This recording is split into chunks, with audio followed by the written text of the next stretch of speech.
তো এখন আমি গজা মিষ্টি খাচ্ছি। তো এখন বিকেল বেলা, এখন সব খাবার পর্বই চলছে, খেয়ে টেয়ে নিয়ে এবার কাজ করব। আর বাবা ওদিকে টিউশন গেছে। আর গজা মিষ্টি খেতে আমরা সবাই খুব ভালোবাসি।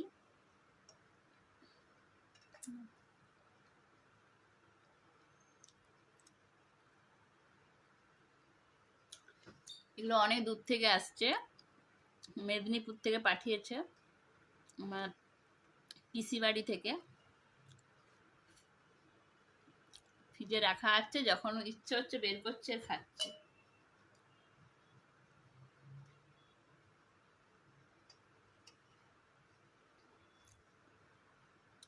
এগুলা শুধু পিসামশাই অর্ডার দিয়ে গরম গরম ভেজে পাঠিয়েছিল, খুব টেস্টি।